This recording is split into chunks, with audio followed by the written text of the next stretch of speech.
Merci beaucoup, Madame la députée. Alors, on va poursuivre avec la ministre responsable de la Condition féminine, également pour une période de 10 minutes. Merci, Madame la Présidente. Très heureuse d'être ici, non pas pour uniquement débattre d'un sujet qu'on a tous à cœur, mais pour en discuter, les femmes, les hommes, tout le monde ensemble.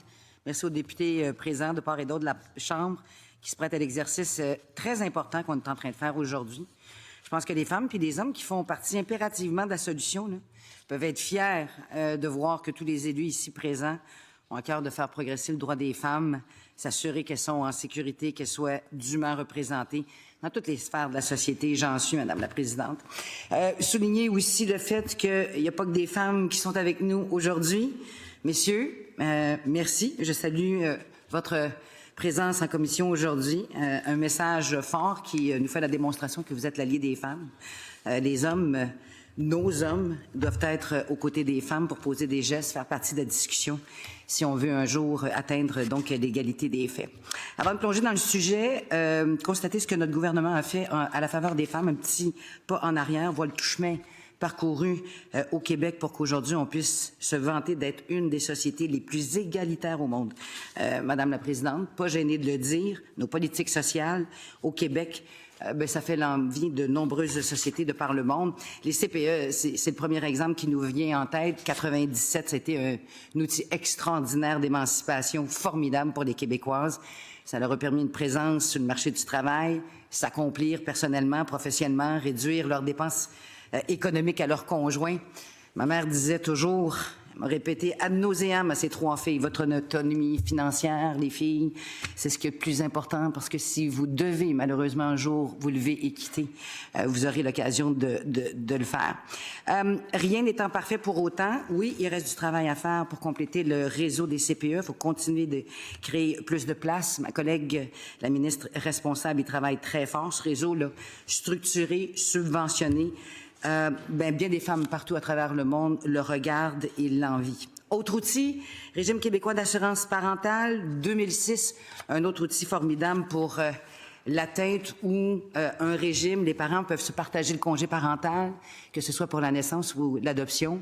Les deux parents, un homme, une femme, un homme, une femme, ils ont donc plus à choisir entre leur carrière et leur vie familiale.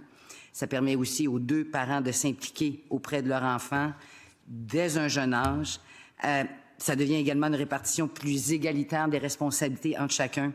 C'est aussi comme ça qu'on arrive, Madame la Présidente, à une égalité.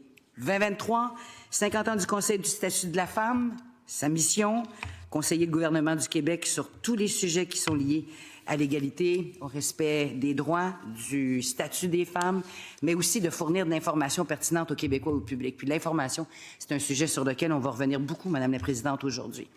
Dès ses débuts, le Conseil du statut a mis en place un centre de documentation, la Gazette des femmes également, qui a permis non seulement de sensibiliser, d'outiller, mais d'éduquer les femmes, les hommes également, sur des sujets qui parfois pouvaient nous sembler à l'époque un peu tabous. Depuis 50 ans, le Conseil du statut de la femme a contribué de façon notable à faire avancer la cause des femmes. Le secrétariat que je pilote, le secrétariat à la condition féminine, créé, lui, en 79, mais sa mission est simple, chercher à orchestrer l'intervention gouvernementale en matière d'égalité entre les femmes et les hommes. Ses responsabilités l'amènent à travailler en étroite collaboration avec tout plein de ministères, tout plein d'organismes publics, avec des groupes de femmes, avec les organisations qui souhaitent apporter leur contribution concrète pour l'atteinte de l'égalité.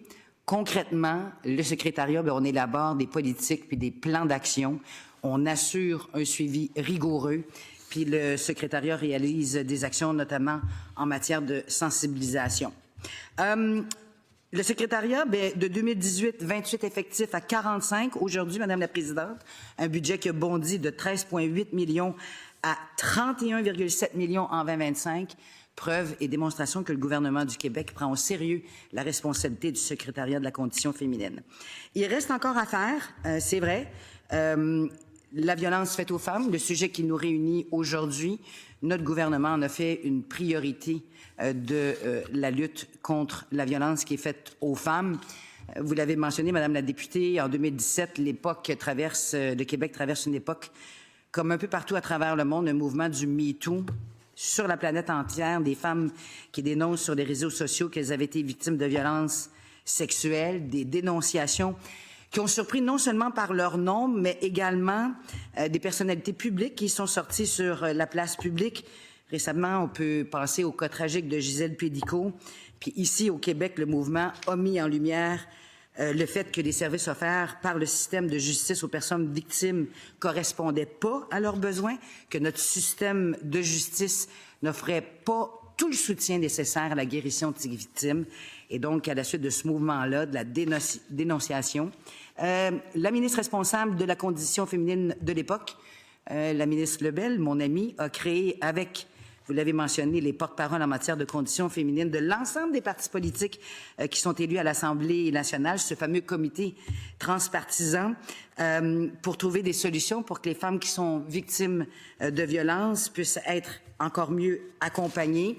Ce comité-là a accouché d'un rapport très exhaustif où ils ont, au fil de leur consultation, rencontré des experts, des personnes victimes, des membres de la magistrature, les CALAC, les centres de victimes d'agressions sexuelles de Montréal, bref, des chercheurs, les services de police, des experts en violence conjugale. Et puis le mandat de la commission, c'était d'évaluer à travers le parcours d'une personne qui est victime d'agressions sexuelles ou de violences conjugales, si les mesures actuelles ne pouvaient pas être améliorées, puis surtout étudier celles qui pouvaient être développées pour avoir encore un meilleur accompagnement. 2020, le rapport, rebâtir la confiance, étoffé, novateur, 15 chapitres, 190 recommandations, essentiellement ciblées autour de l'accompagnement des victimes. Un travail colossal qui a été mené, Madame la Présidente. À la suite de tout ça, il y a une série de féminicides. On a lancé le plan d'action spécifique pour prévenir les situations de violence conjugale à haut risque de dangerosité et accroître la sécurité des femmes 2020-2025. C'était une mesure qui était visée par le plan d'action. Et là aussi, il y a eu des sommes colossales qui ont été injectées de plus de 180 millions pour les 5 prochaines années. Loi sur le divorce, outil extrêmement important également, Madame la Présidente. 21, l'adoption de la loi visant la création du tribunal spécialisé en matière de violences sexuelles et de violences conjugales, qui était une autre recommandation du comité du rapport Rebâtir la confiance. On a également modifié la loi sur le système correctionnel, le déploiement de ces fameux bracelets anti-rapprochement. Québec, seule province à l'avoir déployé à travers le pays.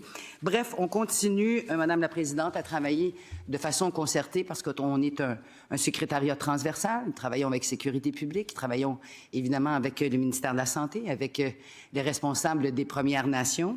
Donc, des ministères, des organismes qui travaillent de concert pour offrir une réponse adéquate à la violence conjugale et sexuelle.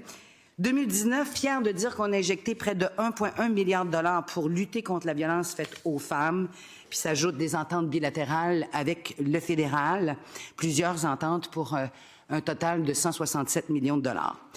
Avant toute chose, Madame la Présidente, il me reste 1 minute 30 pour vous dire que j'amorce ma 3e semaine de retour après un congé.